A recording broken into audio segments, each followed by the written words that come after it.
কখনো অন্য কারোর কাছে নিজেকে প্রমাণ করতে চাইনি, শুধু নিজেকে করা প্রমিসগুলো পূরণ করতে চাই। কিন্তু আজ জীবনের ২৬টা বসন্ত পার করে বুঝতে পারি, না আমি অন্য কারোর কাছে নিজেকে প্রমাণ করতে পেরেছি, আর না নিজের কাছে। দশম শ্রেণীর চৌকাঠ অবধি মায়ের হাত ধরে আমি কিন্তু ছিলাম সে যাকে বলে এক একাডেমিক প্রডিজি। কিন্তু তারপরেই শুরু হয় ডাউনফল। প্রডিজি থেকে ট্র্যাজেডি হতে সময় লাগেনি বেশি দিন। কম কিছু হজম করিনি কিন্তু জীবনে। ঘন ঘন স্কুল চেঞ্জ, বাবার অসুখ, আজন্ম দুঃখিনী মায়ের যন্ত্রণা, একটা ব্যর্থ ডাক্তারির স্বপ্ন। আরে না না, ইমোশনাল হলে চলবে না। আপনি সবাই জানি এর নামই তো জীবন। যাই হোক, আমার এই বোরিং জীবনে তারপরে এলো কলেজ লাইফ। নতুন মানুষ, নতুন অভিজ্ঞতা।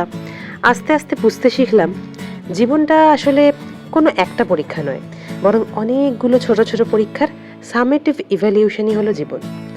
যদিও শুধু মানুষ হওয়ার পরীক্ষাটা বাদে বাকি সবকটাতেই আমি কিন্তু এখনও ডাহা ফেল। তাই মাঝে মাঝে খুব চেষ্টা করি ভেঙে পড়ার, কিন্তু ঠিক তখনই কেউ না কেউ এসে বলে যায়, তুই ভেঙে পড়লে আমাদের কি হবে? আর আমার মনে পড়ে যায় যে হাল ছেড়ে দেওয়াটাও তো একটা বিলাসিতা। তাই আমার আর ভেঙে পড়া হয়নি। নিজেকে করা প্রমিসগুলোকে কুড়িয়ে পাড়িয়ে নিয়ে আবার তৈরি হই একটা নতুন পরীক্ষার জন্য। আবার স্বপ্ন দেখাই, মনে মনে একবার আওড়ে নিই, যদি নিমেষে হারালে জীবনে পরিপাটি, তবু হেরে যেতে দেব না। যদি বেঁচে দিতে বলে শিকড়ে বাঁধা মাটি, যেন আমি বেচতে দেব না।